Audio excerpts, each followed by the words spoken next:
पूर्व मुख्यमंत्री हरीश रावत ने समान नागरिक संहिता कानून को लेकर एक बड़ा बयान दिया है। बता दें कि पूर्व मुख्यमंत्री हरीश रावत ने कहा है कि उच्च कानून उत्तराखंड की विधानसभा से भले ही पास हो गया हो, लेकिन इसके दूरगामी परिणाम सही नहीं होंगे।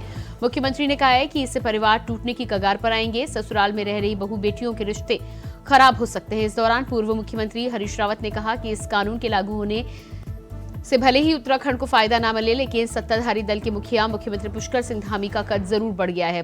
पूर्व मुख्यमंत्री ने कहा कि आप बीजेपी नेताओं की दिल्ली दौड़ बंद हो जाएगी, क्योंकि धामी काका इतने बड़े हो चुके हैं कि कोई भी नेता उनसे बगावत नहीं करेगा। हर चीज की कुछ अच्छी बातें होती हैं, कुछ खामियां होती हैं। इस बिल में भी बहुत सारी खामियां हैं, इसके प्रोविजंस में बहुत सारी खामियां हैं। इससे लिटिगेशन बढ़ेगा, परिवारों में टूटन बढ़ेगी, इससे लड़कियों के ऊपर परिवार का दबाव बढ़ेगा और होगा ये कि जो पारिवारिक मूल्य हैं, जो प्रेम और विश्वास पर आधारित होते हैं, वो भी इससे खंडित होंगे। हासिल कुछ नहीं होगा। खेती की जोतें और कमजोर होंगी, क्योंकि इससे और ज्यादा बटेंगे। हेलो। तो पूर्व मुख्यमंत्री हरीश रावत का कहना है कि पारिवारिक मूल्यों पर प्रभाव पड़ेगा। और इसी खबर पर हमारे साथ देहरादून से संवाददाता अभय केतुरा लाइव जुड़ चुके हैं। जी अभय, जिस तरह से पूर्व मुख्यमंत्री हरीश रावत ने इस बिल को लेकर बड़ा बयान दिया है, उन्होंने कहा है कि परिवार में टूटन बढ़ेगी और कई खामियां भी हैं। क्या कुछ पूरी जानकारी है? पूर्व मुख्यमंत्री हरीश रावत ने इस समान नागरिक संहिता कानून को लेकर बड़ा बयान यहाँ पर दिया। उन्होंने साफ तौर पर कहा है कि इस कानून के लागू होने से जो सबसे बड़ी दिक्कतें होंगी वो परिवारों के बीच में रिश्ते जो होंगे वो कमजोर होते हुए नजर आएंगे।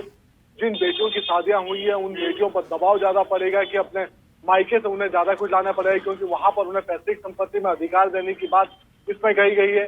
इसके अलावा भाई भाई के बीच में जो बंटवारे होंगे वो और ज्यादा यहाँ पर बढ़ते हुए नजर आएंगे। पूर्व मुख्यमंत्री ने साफ तौर पर कहा कि कानून में कई तरह की खामियां यहाँ पर है, जिन्हें दूर किया जाना बहुत जरूरी है। और सदन के भीतर जब कांग्रेस के विधायक उन सब चीजों को लेकर सवाल उठा रहे थे और प्रवर समिति के अधीन इस विधेयक को करने की बात यहाँ पर कर रहे थे, तो सत्ता पक्ष की तरफ से उसे स्वीकार नहीं किया गया था। लेकिन आने वाले दिनों में ये कह सकते हैं कि जब इसके समान नागरिक संहिता के दूरगामी जो परिणाम होंगे, वो परिणाम परिवारों के रिश्ते को कमजोर करने वाले यहाँ पर हो सकते हैं। क्योंकि जिस तरीके से अभी भी स्पष्टता इस कानून में दिखाई गई है, वो सीधे तौर पर यह समझा जा सकता है कि सभी लोगों के लिए एक समान नागरिक कानून नहीं कहा जा सकता है। ऐसे में सरकार को अभी भी विचार करना चाहिए, उसमें संशोधन करना चाहिए। संशोधन के लिए सबसे बेहतर होता है कि प्रवर समिति के सपुर्द ये विधेयक को दे देना चाहिए, ताकि जो कमियां उस समय रहते दूर की जा सके। जी बिल्कुल अभय, तो जिस तरह से इस बिल को लेकर काफी खामियां बताई गई हैं, परिवार में टूटन के साथ ही साथ पूर्व मुख्यमंत्री का ये भी कहना है कि कई खामियां हैं। इसको लेकर क्या कुछ जानकारी निकल कर सामने आ रही है?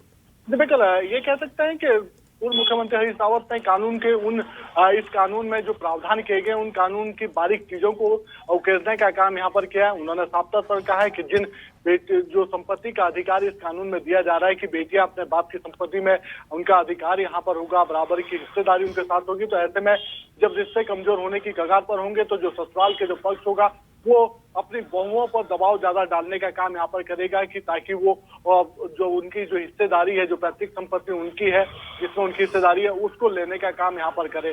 ऐसे में रिश्ते तो कमजोर होंगे ही, साथ ही परिवारों के बीच के जो आपसी संबंध होंगे वो और कमजोर यहाँ पर होते नजर आएंगे। समाज के बीच में एक ऐसा तबका उभरना शुरू हो जाएगा जो इन सब चीजों से प्रताड़ित होता हुआ नजर आएगा।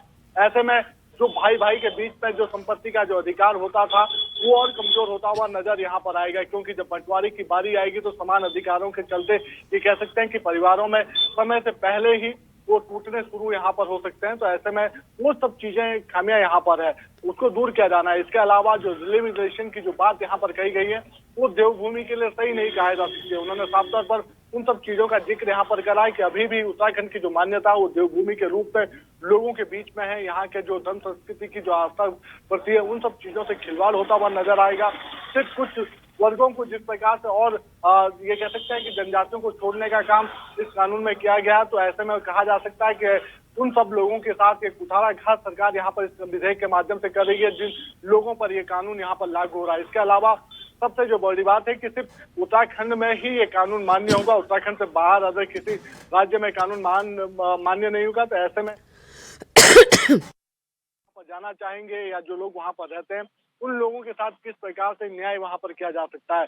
तो कई ऐसी चीजों को उन्होंने उकेरने का काम किया। उन्होंने कहा कि सिर्फ एक प्रैक्टिकल के तौर पर उत्तराखंड राज्य को लेने का काम भाजपा की तरफ से यहाँ पर किया गया है, क्योंकि अभी चुनाव नजदीक है, तो ऐसे में केंद्र से इस विधेयक को लाने में भाजपा की जो सरकार थी, केंद्र की सरकार, वो असमर्थ थी। इसलिए पायलट प्रोजेक्ट के रूप में उत्तराखंड को चुनने का काम यहाँ पर किया गया। यहाँ पर इस कानून को परीक्षण यहाँ पर करने का काम भाजपा कर रही है। अगर ये कानून सफल होता है तो फिर आने वाले दिनों में इसे दूसरे राज्यों में जो भाजपा शासित राज्य हैं या फिर केंद्र में लाने का काम यहाँ पर किया जा सकता है। लेकिन जी अभय इस पूरे मामले में लेकिन पूर्व मुख्यमंत्री हरीश रावत ने कहीं ना कहीं राजनीति से जोड़कर इसे लोकसभा चुनाव से और मुख्यमंत्री पुष्कर सिंह धामी के कद को लेकर भी कहा है कि उनका कद अब काफी बड़ा हो चुका है इस बिल को लाने के बाद।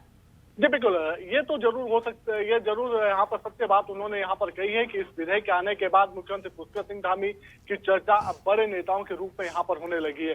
भाजपा के भीतर ही अभी तक ये कह सकते हैं कि जो विधायकों या दूसरे जो वरिष्ठ नेता थे जिनके दिल्ली तक संबंध हुआ करते थे, जो अपनी लॉबिंग वहां पर किया करते थे, अब उनकी दिल्ली दौड़ बंद हो जाएगी, क्योंकि मुख्यमंत्री पुष्कर सिंह धामी का कद इतना बड़ा है कि अब कोई उनसे बगावत यहाँ पर नहीं कर सकता है। क्योंकि जिस प्रकार से वो लगातार यहाँ पर निर्णय एक के बाद एक निर्णय यहाँ पर ले रहे, राज्य के हित में कहें या फिर संगठन के हित के निर्णय कहें, तो ऐसे में उनका कद लगातार बड़ा हो रहा है। ऐसे में भाजपा के जो दूसरे जो नेता है वो मुख्यमंत्री पुष्कर सिंह धामी के सामने बौने होते हुए नजर आ रहे हैं। और जब ये कह सकते हैं कि बगावत की बात आएगी तो कोई भी विधायक उनसे बगावत नहीं कर पाएगा, क्योंकि वो इतने बड़े हैं जो सीधे तौर पर अब दिल्ली में भी उनकी चर्चा होने लगी है। तो मुख्यमंत्री पुष्कर सिंह धामी के लिए तो ये शुभ संकेत पूर्व मुख्यमंत्री हरीश रावत ने दिए कि उनके इस विधेयक के आने के बाद से मुख्यमंत्री पुष्कर सिंह धामी की जो चर्चा है वो दिल्ली तक होने लगी है और उनका जो कद है और बड़ा हुआ है। जी।